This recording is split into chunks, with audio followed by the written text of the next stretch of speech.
দর্শক, এই মুহূর্তে কমলাপুর রেল স্টেশনে আছেন সহকর্মী মুশফিকুর রহমান। আমরা সরাসরি চলে যাচ্ছি তার কাছে। মুশফিক, কর্মবিরতির সমাধান কখন হতে পারে, কি বলছেন আন্দোলনকারীরা? মারিয়া, কর্মবিরতির সমাধান সম্পর্কে এখনো পর্যন্ত কোনো তথ্য নেই, কারণ দুই পক্ষ থেকে দুই ধরনের কথা হচ্ছে। যারা আন্দোলনকারী আছেন তারা কিন্তু তাদের সিদ্ধান্তে অটল। তারা বলছেন যে তাদের পূর্ণাঙ্গ দাবি আদায় না হওয়া পর্যন্ত তারা কিন্তু কর্মবিরতি অব্যাহত রাখবেন, কাজে তারা ফিরবেন না।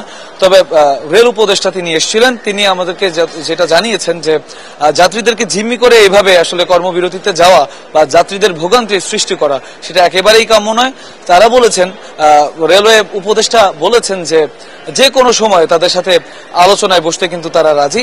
এছাড়া আমার পেছনে কিন্তু দেখতে পাচ্ছেন এখনো পর্যন্ত যাত্রীরা কিন্তু এখানে অপেক্ষা করছেন, দীর্ঘ সময় যাবৎ তারা অপেক্ষা করছেন। কেউ কেউ কক্সবাজার যাওয়ার জন্য, কেউ পঞ্চগড় যাওয়ার জন্য বা দেশের বিভিন্ন জেলায় যাওয়ার জন্য।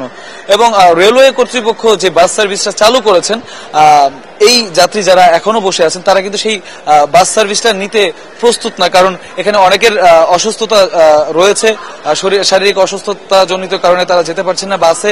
এবং অনেকে আছে যারা বাসে ভ্রমণ করতে স্বাচ্ছন্দ্য বোধ করেন না, তারা কিন্তু এখনো পর্যন্ত রয়ে গেছেন এবং তারা এই অপেক্ষায় রয়েছে কখন একটা সমাধান আসবে, কখন তারা ভ্রমণ করতে পারবেন। তবে আমরা উপদেষ্টাকে জিজ্ঞাসা করার পর তিনি কিন্তু কোনো উত্তর দিতে পারেননি সেভাবে যে কখন কটা নাগাদ ঠিক এই সমস্যার সমাধান হবে।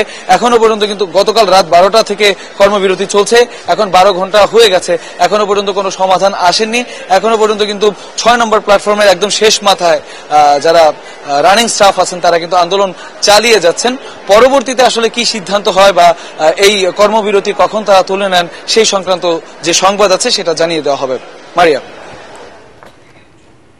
ধন্যবাদ মুশফিক।